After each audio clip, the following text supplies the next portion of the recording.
अगर आप एक फ्रेश इंजीनियर हैं और सोच रहे हैं कि मैं कौन सी फील्ड में मेरा करियर बनाऊंगा, अगर आप गल्फ में या फिर मिडल ईस्ट में कहीं पर भी जॉब सर्च कर रहे हैं या फिर इंटरव्यू के लिए प्रिपरेशन कर रहे हैं, तो डेफिनेटली ये वीडियो आपके लिए बहुत ही इंफॉर्मेशनफुल रहने वाला है। ये वीडियो में मैंने कवर किया है कि अगर आप ईपीसीएम कंपनी में पेट्रोकेमिकल या फिर रिफाइनरी बिल्डिंग प्रोजेक्ट्स में काम करना चाहते हैं, तो आपको कौन से स्किल्स की ज़रूरत है, किस टाइप के इंजीनियर्स की इस फील्ड में ज़रूरत होती है, ये सारे टॉपिक्स को मैंने इस प्रेजेंटेशन में कवर किया है। सो बने रहिए मेरे साथ, आखिर तक देखिए इस वीडियो को और आप समझ पाएंगे कि इस फील्ड में कितना फ्यूचर स्कोप है और आपको कौन सी स्किल एक्वायर करनी चाहिए। चलिए तो स्टार्ट करते हैं। ये वीडियो उन लोगों के लिए, उन सभी लोगों के लिए है जो एक फ्रेशर है और कुछ स्किल सीखकर इस फील्ड में आना चाहते हैं, या तो फिर ऐसे कुछ प्रोफेशनल्स हैं जो अभी किसी और फील्ड में काम कर रहे हैं लेकिन उनको ईपीसीएम इंडस्ट्री में शिफ्ट होना है या फिर उनके स्किल्स को एनहांस करना है। ऐसे लोगों को भी ये वीडियो काफ़ी हेल्पफुल रहेगा। और ऐसे कुछ लोग हैं जो ऑलरेडी किसी और कंसल्टिंग इंडस्ट्री में काम कर रहे हैं और इन एक्सपर्ट लोगों को इस इंडस्ट्री के बारे में, ईपीसीएम इंडस्ट्री के बारे में जानकारी चाहिए, तो उनके लिए भी ये इन्फॉर्मेशन फुल वीडियो रहेगा। चलिए दोस्तों, तो सबसे पहले समझते हैं कि ईपीसीएम क्या होता है। ईपीसीएम एक शॉर्ट फॉर्म है, engineering procurement construction and management. इन चारों वर्ड्स को मिलाकर बनता है ईपीसीएम। इस ईपीसीएम इंडस्ट्री में समझते हैं कि काम किस तरीके से होता है। ये ईपीसीएम इंडस्ट्री क्या करती है।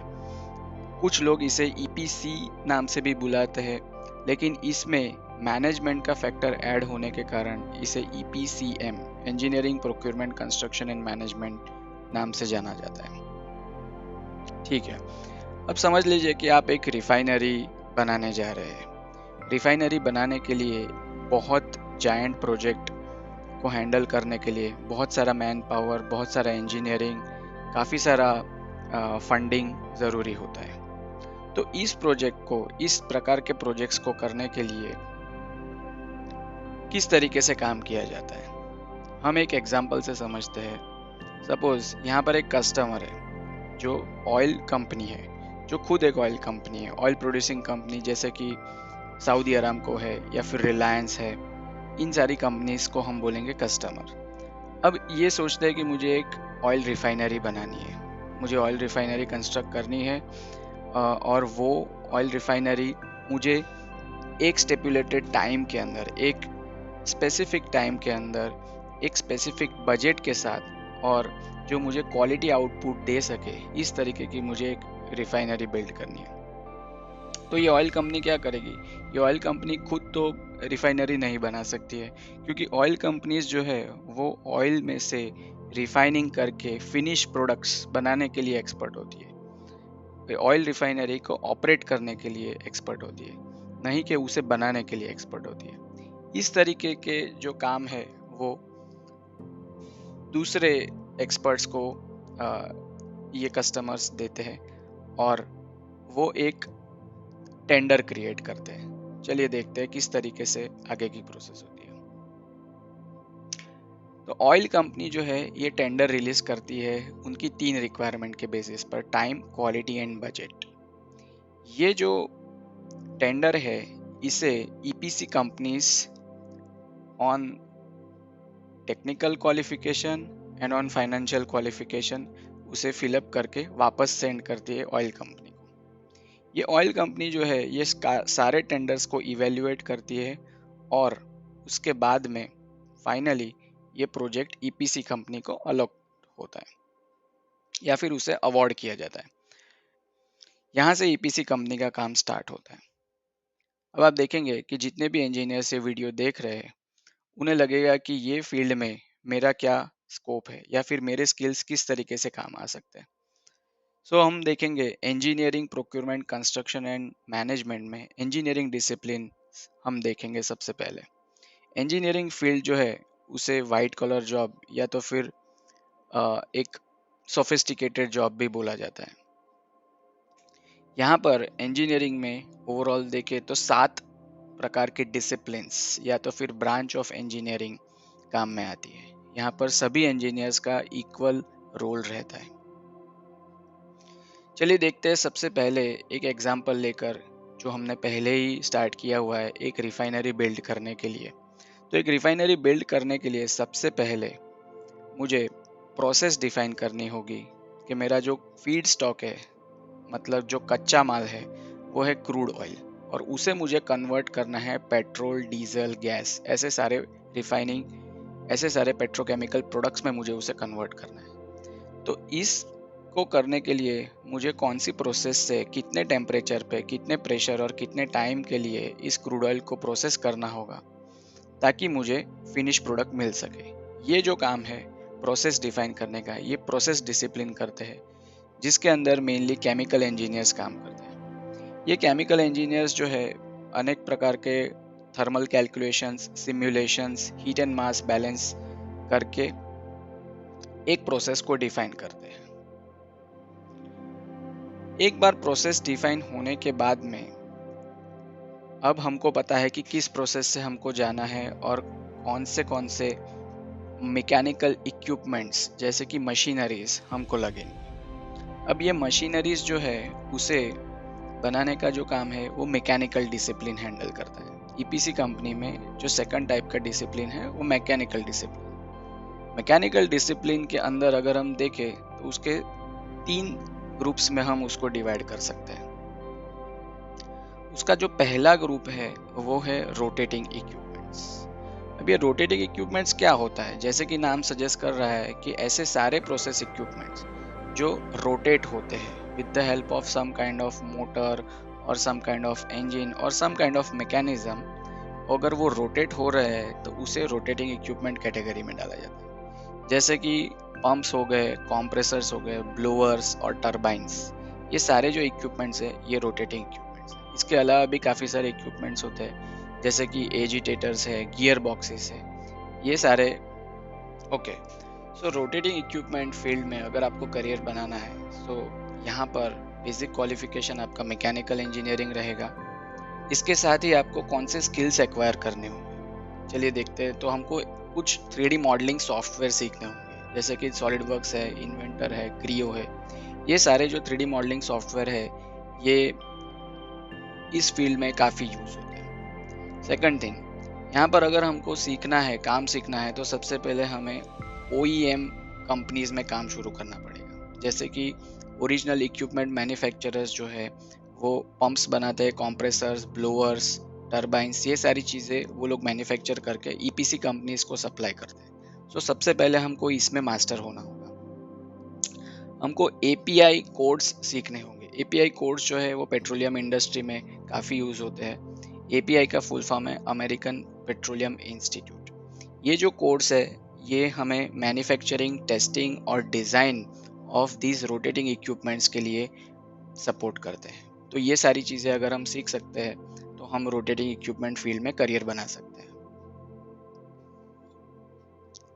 उसके बाद अगर हम देखें नेक्स्ट जो है वो हमारे स्टैटिक इक्विपमेंट्स हैं। स्टैटिक इक्विपमेंट्स जो है वो प्रोसेस इंडस्ट्री में बहुत ज़्यादा यूज़ होते हैं। जैसे कि नेम सजेस्ट करता है, इसको स्टैटिक इसलिए बोला जाता है क्योंकि यहाँ पर कोई भी इक्विपमेंट के अंदर सारे पार्ट्स स्टैटिक होते हैं, वो मूव नहीं करते हैं, रोटेट नहीं करते हैं, इसलिए इसको स्टैटिक बोला जाता है।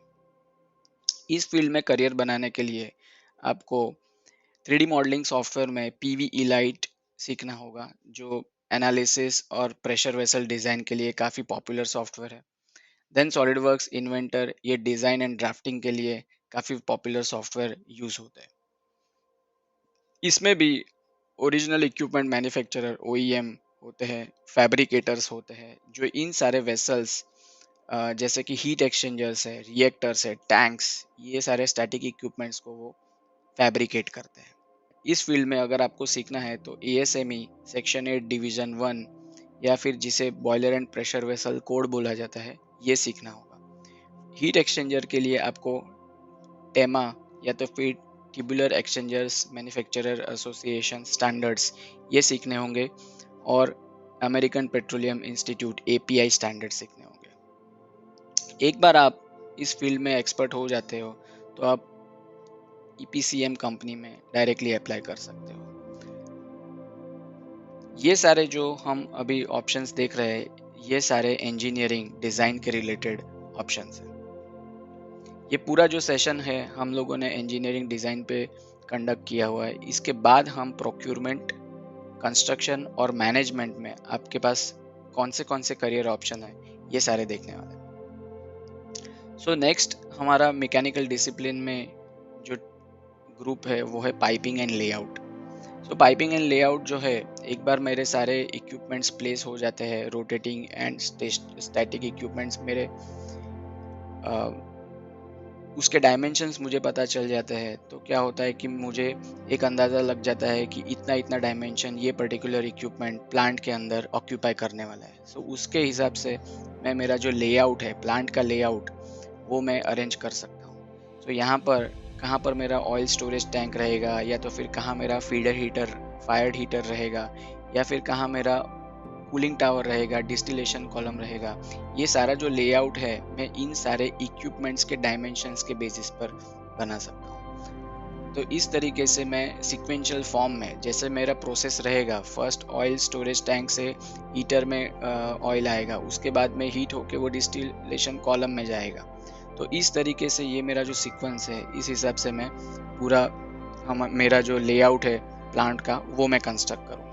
एक बार ये मेरे इक्विपमेंट्स प्लेस हो जाते हैं, सो अभी नेक्स्ट मेरा जो काम है वो सारे इक्विपमेंट्स को कनेक्ट करना है। तो इसको कनेक्ट कैसे करेंगे? तो कनेक्ट करने के लिए ऐसे ही अपने आप तो कभी लिक्विड फ्लो नहीं होने वाला है, राइट? सो इसको कनेक्ट करने के लिए हमको पाइपिंग का सहारा लिया जाता है। तो पाइपिंग के अंदर क्या क्या चीज़ें आएंगी, जैसे मेरे पाइप्स है, या फिर फ्लेंजेस है, फिर फ्लो कंट्रोल के लिए वाल्व्स है, पाइप फिटिंग्स है, ये सारी चीज़ें जो है मेरे पाइपिंग डिज़ाइन में आएगी। तो इस तरीके से पाइपिंग एंड लेआउट एक बहुत बड़ा ब्रांच हो जाता है मैकेनिकल डिसिप्लिन में। यहाँ पर आप देख सकते हैं कि सबसे ज़्यादा स्किल्ड इंजीनियर्स जो इस EPCM इंडस्ट्री में काम में आते हैं, वो मैकेनिकल इंजीनियरिंग डिसिप्लिन से ही काम में आते हैं। सो अगर आप मैकेनिकल इंजीनियर है तो इस फील्ड में आप करियर बनाने के लिए आपके पास में बहुत सारे ऑप्शंस हैं। ठीक है, तो अभी यहाँ पर हम देखते हैं कि स्किल्स आपको कौन से लगेंगे। स्किल्स के लिए अगर आप चाहे तो आप पाइपिंग डिज़ाइन सॉफ्टवेयर सीख सकते हैं। मैं सजेस्ट करूँगा आप PDMS सीखें। PDMS बहुत ही एक्सेप्टेड सॉफ्टवेयर है इस इंडस्ट्री में for piping design. Next software है E3D और ऑटो प्लांट।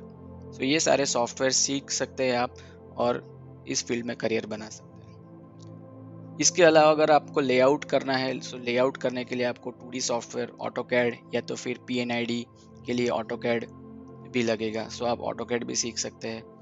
PNID को रीड कैसे करना है, PNID के कंपोनेंट्स कौन से हैं, वो भी आपको सीखना होगा। अगर आपको ये चीज़ें आती है तो यहाँ पर आप अच्छे से करियर बना सकते हैं। मैं हाईली सजेस्ट करूँगा कि आप एक पाइपिंग डिज़ाइन का कोर्स कर ले, जिसके अंदर थियरी और प्रैक्टिकल दोनों पार्ट्स होते हैं, और आपको सर्टिफिकेशन भी दिया जाता है। ये सर्टिफिकेशन आपको गल्फ़ कंट्रीज़ में या तो फिर मिडल ईस्ट कंट्रीज़ में जॉब लेने के लिए बहुत ही फ़ायदेमंद होता है। इसके अलावा मैं सजेस्ट करूँगा कि आप ASME 31.3 कोड जो प्रोसेस इंजीनियरिंग के लिए है, उसको आप थॉरली स्टडी करें, तो आपको काफ़ी सारी इन्फॉर्मेशन इसमें से मिलेंगी और आपको इंटरव्यू क्रैक करने के लिए काफ़ी हेल्पफुल रहेगा। इसके बाद अगर हम देखें, सो सबसे मेजर डिसिप्लिन है सिविल डिसिप्लिन। सो अब मैंने मेरे सारे इक्विपमेंट्स की मुझे डायमेंशन पता है, मेरे सारे इक्विपमेंट्स को मैंने प्लांट के अंदर प्लेस कर दिया और उसके बीच में पाइपिंग भी कर दिया। अब सवाल आता है कि इन सारी चीज़ों को कहाँ पर रखेंगे, कौन से प्लेटफॉर्म पर रखेंगे, उसको सपोर्ट कैसे करेंगे। ये सारी चीज़ों के लिए हमको सिविल डिसिप्लिन की हेल्प लेनी पड़ती है। सो सिविल डिसिप्लिन जो है वो उसके काफ़ी सारे काम होते हैं प्लांट डिज़ाइन के अंदर और प्लांट कंस्ट्रक्शन के अंदर। अब यहाँ पर दो प्रकार के स्ट्रक्चर्स हम देखते हैं। सबसे पहले जो स्ट्रक्चर्स है वो है कंक्रीट स्ट्रक्चर। कंक्रीट स्ट्रक्चर मतलब जो सीमेंट कंक्रीट से पूरे स्ट्रक्चर्स बनाए जाते हैं, जिसके अंदर प्लांट इक्विपमेंट फिट किए जाते हैं, उसे कंक्रीट स्ट्रक्चर बोला जाता है। और दूसरे प्रकार के जो स्ट्रक्चर्स है, उसे स्टील स्ट्रक्चर बोला जाता है, जो पूरे स्टील मेंबर्स से, फ्रेम्स से बनाए जाते हैं। जैसे कि पाइप रैक हो गया, या फिर कोई कॉलम है उसे सपोर्ट करने के लिए हमको स्ट्रक्चर बनाना है, या फिर स्कैफोल्डिंग बनाना है। ये सारे जो स्ट्रक्चर्स है, इसे स्टील स्ट्रक्चर कैटेगरी में डाला जाता है। इसके अलावा अगर आप देखें तो जो जहाँ पर मेरे इक्विपमेंट्स रख रहा हूँ मैं, जहाँ पर इक्विपमेंट्स रखने वाले हूँ, उसके नीचे उसे ग्राउंड के साथ में कनेक्ट करने के लिए उसको फाउंडेशन किया जाता है। फाउंडेशन मतलब जैसे कि यहाँ पर आप पंप सेट देख रहे हो, सो पंप सेट को ग्राउंड पे सिक्योर करने के लिए मुझे एंकर बोल्ट से एक एलिवेटेड प्लेटफॉर्म के ऊपर उसको रखना पड़ेगा। उसे पंप फाउंडेशन या फिर इक्विपमेंट फाउंडेशन बोला जाता है। ये भी एक बहुत ही महत्वपूर्ण काम है जो सिविल डिसिप्लिन के द्वारा किया जाता है। इसके अलावा ये जो पूरा प्लांट है, इसके नीचे की तरफ, ग्राउंड के नीचे अंडरग्राउंड नेटवर्क होता है। ये अंडरग्राउंड नेटवर्क के अंदर सारे मेरे पाइपलाइंस, जैसे कि drainage, sewage lines, storm water line, फिर मेरा फ्लेयर गैसेस की लाइंस, ये सारी जो लाइंस है ये अंडरग्राउंड नेटवर्क से जाती है। इसके अलावा इसके अंदर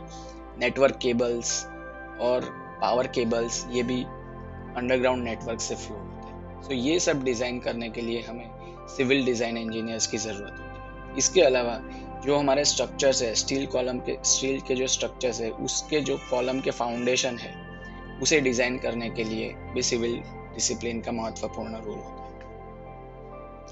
अभी इस फील्ड में आप समझ गए कि सिविल डिसिप्लिन का क्या क्या काम होता है। अब हम देखते हैं कि सिविल डिसिप्लिन में कौन से स्किल्स की ज़रूरत है। अगर हम देखें कंक्रीट स्ट्रक्चर्स के लिए, तो आपको 3D मॉडलिंग सॉफ्टवेयर में रेविट आना चाहिए, माइक्रो स्टेशन जो बेंटली का सॉफ्टवेयर है वो आना चाहिए। दूसरे बिल्डिंग इंफॉर्मेशन मॉड्यूल या फिर बिल्डिंग इंफॉर्मेशन मॉडलिंग सॉफ्टवेयर्स, जिसे बीम बोला जाता है, वो भी आपको अच्छे से आने चाहिए। इस फील्ड में सिविल इंजीनियरिंग और आर्किटेक्चरल रोल्स की बहुत डिमांड है। अगर आपको सीखना है तो यहाँ पर आप सीख सकते हैं इंटरनेशनल कोड्स एंड स्टैंडर्ड्स, जैसे ASCE, American society of civil engineers के कोड्स एंड स्टैंडर्ड्स आप सीख सकते हैं, जो आपको काफ़ी हेल्पफुल रहेंगे इंटरव्यू क्रैक करने के लिए। दूसरे प्रकार के जो स्ट्रक्चर्स है, ये स्टील स्ट्रक्चर्स है। अब ये स्टील स्ट्रक्चर्स जो है, उसे 3D मॉडल करने के लिए इंडस्ट्री में बहुत ही यूजफुल सॉफ्टवेयर है, स्टैड प्रो एंड टेक्ला। ये MEP सॉफ्टवेयर है। इसे mechanical, electrical and plumbing softwares, जो एक बीम सॉफ्टवेयर्स का सबसेट है, वो आपको सीखने चाहिए। उसके बेसिस पर आप काफ़ी अच्छे से जॉब इस फील्ड में ले सकते हैं। इस फील्ड में मास्टर्स इन स्ट्रक्चरल इंजीनियरिंग की बहुत ज़्यादा डिमांड है, क्योंकि स्ट्रक्चरल इंजीनियरिंग जो है वो काफ़ी वास्ट और काफ़ी क्रिटिकल सब्जेक्ट है। अगर आपको यहाँ पर सीखना है तो इंटरनेशनल कोड्स एंड स्टैंडर्ड सीख सकते हैं। ASCE कोड्स भी काफ़ी डिटेल में अवेलेबल है। नेक्स्ट फील्ड जो है हमारी, वो है इलेक्ट्रिकल डिसिप्लिन। अब हमने सारे इक्विपमेंट्स हमारे रख दिए हैं, उसके नीचे फाउंडेशन क्रिएट कर दिए हैं, उसको पाइप से कनेक्ट कर दिया है और सारी चीज़ें रेडी हो गई है। Now the next thing is, हमको इन सारे इक्विपमेंट्स को, जैसे कि पंप है, कॉम्प्रेसर्स है, टर्बाइंस है, इन सभी को पावर देकर उसको पावर अप करना है। तो इसको कैसे किया जाएगा? तो ये करने के लिए इलेक्ट्रिकल डिसिप्लिन काम में आते हैं। सो इलेक्ट्रिकल डिज़ाइन इंजीनियर्स रहेंगे, इलेक्ट्रिकल इंजीनियर्स रहेंगे। ये क्या करते हैं कि पूरे सिस्टम का लोड कितना है वो कैलकुलेट करते हैं, लोड एनालिसिस करते हैं। तो लोड एनालिसिस इस तरीके से किया जाता है कि जैसे कि मेरे 1 किलोवाट का एक पंप है, तो वो 1 किलोवाट कंज्यूम करेगा। से सपोज मेरे इस प्लांट में ऐसे 100 पंप्स है, तो कितना पावर मुझे कंज्यूम होगा। तो इस तरीके से लोड कैलकुलेशन किया जाता है। इस लोड कैलकुलेशन के बेसिस पे वायर के गेजेस, फिर power line networks, power grids, transmission line, distribution line, ये सारी चीज़ें डिज़ाइन की जाती है। इसका अंडरग्राउंड नेटवर्क कंस्ट्रक्ट किया जाता है, जो सिविल इंजीनियरिंग डिज़ाइन के साथ में किया जाता है। इसके अलावा केबल ट्रेस राउट की जाती है, और अगर कोई एक रिफाइनरी है, बड़ी रिफाइनरी है, तो उसके अंदर उसका खुद का एक छोटा पावर प्लांट भी होता है। पावर प्लांट के अंदर काफ़ी सारे इक्विपमेंट्स होते हैं, और उसका पावर प्लांट का डिज़ाइन एक सेपरेट अलग से एक सब्जेक्ट है और it is like a small project. So वो सारी चीज़ें इलेक्ट्रिकल डिसिप्लिन के द्वारा की जाती है। इस फील्ड में अगर आपको करियर बनाना है तो आपको सीखना होगा इलेक्ट्रिकल डिज़ाइन सॉफ्टवेयर्स लाइक ई प्लान, ई टैप, एसकेएम पावर टूल्स। ये सारे सॉफ्टवेयर ये फील्ड में काफ़ी यूज़ होते हैं। इसके अंदर पीएलसी और स्काडा का भी काफ़ी यूज़ होता है। जैसे कि आप देखेंगे कि पीएलसी जो है वो लोकल कंट्रोल के लिए उसको प्रोग्राम किया जाता है और स्काडा सिस्टम जो है वो पूरे सिस्टम को एक जगह से कंट्रोल करने के लिए काम में ली जाती है। ओके, नेक्स्ट डिसिप्लिन जो है यह है इंस्ट्रूमेंटेशन डिसिप्लिन। सो नाउ हमारे सारे प्लांट के अंदर इक्विपमेंट सेटअप हो गए हैं, उसका फाउंडेशन रेडी हो गया है, उसके अंदर हमने पाइपिंग से सारे इक्विपमेंट्स को कनेक्ट कर दिया है, उसको पावर सप्लाई भी दे दिया है। Now the next thing is उसको कंट्रोल किस तरीके से करेंगे। सारे इक्विपमेंट्स को हमको कंट्रोल करना पड़ता है। सो ये सारे इक्विपमेंट्स को, जैसे कि इसके अंदर कुछ मोटर्स लगी हुई होंगी, कुछ सेंसर्स लगे हुए होंगे, एक्चुएटर्स लगे हुए होंगे जो वाल्व्स को कंट्रोल कर रहे होंगे। सो ये सभी इंस्ट्रूमेंट को कंट्रोल करने के लिए हमको एक कंट्रोल पैनल या तो फिर एक कंट्रोल स्टेशन बनाना पड़ता है। लोकली एक कंट्रोल पैनल होता है प्लांट के अंदर लोकली सारे इक्विपमेंट्स को ऑपरेट करने के लिए, और वही सारे इक्विपमेंट्स को एक सेंट्रल लोकेशन से, जिसको डिस्ट्रीब्यूटेड कंट्रोल सिस्टम बोला जाता है, वहाँ से ऑपरेट करने के लिए एक डीसीएस रूम बनाया जाता है। इन सभी इक्विपमेंट्स के अंदर सेंसिंग के लिए, जैसे कि temperature, pressure, flow rate sensing करने के लिए सेंसर्स और ट्रांसमीटर लगाए जाते हैं। इन सभी सेंसर्स और ट्रांसमीटर्स को एक नेटवर्क के थ्रू कनेक्ट किया जाता है। जो डीसीएस सिस्टम रहेगा वो वहाँ से हमारे सारे इक्विपमेंट्स का मॉनिटरिंग भी कर सकेगा और ऑपरेटर वहाँ पे बैठकर उसके सारे प्रोसेस पैरामीटर्स भी देख सकेगा और सारे इक्विपमेंट्स को कंट्रोल भी कर सकेगा। सो इसके लिए यहाँ पर अगर आप एक इंस्ट्रूमेंटेशन कंट्रोल इंजीनियर है तो आपको आपकी भी काफ़ी यहाँ पर ये फील्ड के अंदर अपॉर्चुनिटीज़ है। कौन सी स्किल्स आपको सीखनी चाहिए? सो पीएलसी सॉफ्टवेयर अगर आप देखेंगे तो पीएलसी को कॉन्फ़िगर करने के लिए, प्रोग्राम करने के लिए आपको कुछ सॉफ्टवेयर्स की ज़रूरत पड़ती है। इसमें सबसे पहला सॉफ्टवेयर है सीमेंस TIA, सेकंड सॉफ्टवेयर है रॉकवेल स्टूडियो, थर्ड है हमारा Mitsubishi and fourth is Schneider. इस फील्ड में स्काडा सॉफ्टवेयर्स भी यूज होते हैं, जैसे कि Wonderware, Siemens WinCC, Rockwell factory talk view, ये सारे हमारे स्काडा सॉफ्टवेयर्स हैं। इसके बाद अगर हम देखें कि हमारे सारे इक्विपमेंट्स प्लेस हो चुके हैं, हमने उसको पावर से भी कनेक्ट कर दिया है, इंस्ट्रूमेंटेशन भी उसको लगा दिया है, अब रोल रहता है हेल्थ एंड सेफ्टी डिसिप्लिन का। ये हेल्थ एंड सेफ्टी डिसिप्लिन सारे प्लांट के अंदर जितने भी हैजार्ड्स है, जैसे कि कोई फायर हैजार्ड है, ट्रिप हैजार्ड है या फिर कोई रेडियो एक्टिव हैजार्ड है, इसको आइडेंटिफाई करके उसको मार्कअप करता है। और दूसरे डिसिप्लिन्स की हेल्प से वो डिफाइन करता है कि प्लांट लेआउट करते वक्त दो इक्विपमेंट के बीच में मिनिमम सेफ डिस्टेंस कितना मेंटेन करना है, वो इन्फॉर्म किया जाता है। इसके अलावा हेल्थ एंड सेफ्टी डिसिप्लिन का काम है कि एस्केप रूट डिफाइन करना या फिर असेंबली पॉइंट्स को डिफाइन करना। इसके अलावा हेल्थ एंड सेफ्टी डिसिप्लिन जो है फायर फाइटिंग सिस्टम्स को भी डिज़ाइन करता है और उसको मेंटेन करता है। और हमारी जो फ्लेयर रहेगी, फ्लेयर स्टैक रहेगी, जिसके अंदर हम एग्जॉस्ट गैसेस को बर्न करते हैं, उसका डिज़ाइन, उसका ओरिएंटेशन, एलिवेशन और उसका ऑपरेशन जो है ये हेल्थ एंड सेफ्टी डिपार्टमेंट करता है। सो इस तरीके से हेल्थ एंड सेफ्टी से रिलेटेड अगर आपकी प्रोफाइल है तो आपके लिए भी काफ़ी सारी अपॉर्चुनिटीज़ है। स्किल्स अगर आपको चाहिए तो आप इसके अंदर स्किल्स में, अगर आपको स्किल्स सीखनी है तो आप ओशा स्टैंडर्ड्स सेफ्टी के सीख सकते हैं। अगर आपको ओशा के अलावा कोई सर्टिफिकेशन करना है तो वो है नीबॉश सर्टिफिकेशन। इसके अलावा भी काफ़ी सारे लोकल सर्टिफिकेशंस है जो हमको इस फील्ड में हेल्पफुल हो सकते हैं। यहाँ पर हेल्थ एंड सेफ्टी पर्सनल के अलावा एनवायरमेंटल इंजीनियर्स जो है वो भी काफ़ी डिमांड में रहते हैं। तो इस तरीके से हमारे सारे जो डिसिप्लिन्स है, सारे 7 डिसिप्लिन्स जो है उसमें कौन सी स्किल्स लगती है और आप अपना करियर किस तरीके से बना सकते हैं, ये हमने देख लिया है। नाउ नेक्स्ट थिंग इज, अगर आपको अप्लाई करना है तो किस कंपनीज में आपको अप्लाई कर सकते हैं। सो आपको अप्लाई करने के लिए ये सारी कंपनीज जो यहाँ पर आपको स्क्रीन पर दिख रही है, ये सारी वर्ल्ड की टॉप 10 बेस्ट ईपीसी कंपनीज हैं। इसके अलावा अगर हम देखें तो इंडियन कंपनीज में Tata projects, GMR, Reliance infrastructure, Thermax, ग्रैमसन, एसआर प्रोजेक्ट्स, एचसीसी, शापूरजी बलौनजी, पुंज लॉयड और एलएनटी, ये सारी कंपनीज के अंदर आप आपकी प्रोफाइल भेज सकते हैं और आप अप्लाई कर सकते हैं। इसके अलावा अगर आपको कोई भी जगह पर अप्लाई करना है तो आप उसको वही कंपनीज को आप लिंक्डइन पे भी फॉलो कर सकते हैं। ये ऐसी जो कंपनीज है वो बहुत मास में रिक्रूटमेंट करती है, जिस तरीके से उनको प्रोजेक्ट्स मिलते हैं उसी बेसिस पे वो रिक्रूटमेंट स्टार्ट करते हैं। So keep applying to this companies और best luck. So thank you for watching this. अगर आपको ये वीडियो अच्छा लगा तो please like, share and subscribe.